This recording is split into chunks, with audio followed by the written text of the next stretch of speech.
আমরা প্রতিদিন ভাবি, কেন জীবন এত অশান্ত, কেন মন শান্ত হয় না? কিন্তু খুব কম মানুষই বুঝতে পারে যে অশান্তির আসল কারণ আমাদের নিজের মনই। মন যখন সত্যকে দেখতে পারে না, তখন সে মিথ্যাকে সত্য ভেবে বসে।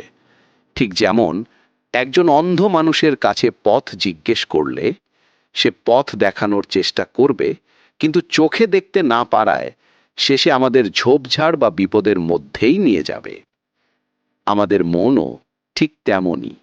মিথ্যা ধারণা, ভুল বিশ্বাস, অজ্ঞানতা, এসব দিয়ে মন যখন সিদ্ধান্ত নেয়, তখন ফল আসে দুঃখ, ভয়, হতাশা আর অশান্তি।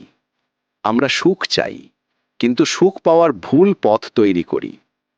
আমরা শান্তি চাই, কিন্তু শান্তি পাওয়ার পথে ঝামেলা সৃষ্টি করি এবং শেষে শুধু অভিযোগ করি, কেন আমার জীবনে এত সমস্যা? আসল প্রশ্ন হলো, আমরা কি সত্যকে দেখতে শিখেছি? আমরা কি নিজের মনকে বুঝেছি? যদি মনকে প্রশিক্ষণ না দিই, যদি সচেতনতা না জাগাই, তবে অন্ধ মন আমাদের সব সময়ই ভুল পথে নিয়ে যাবে। মনকে জাগাও, সত্যকে দেখো, তবেই দুঃখ থেকে মুক্তি মিলবে।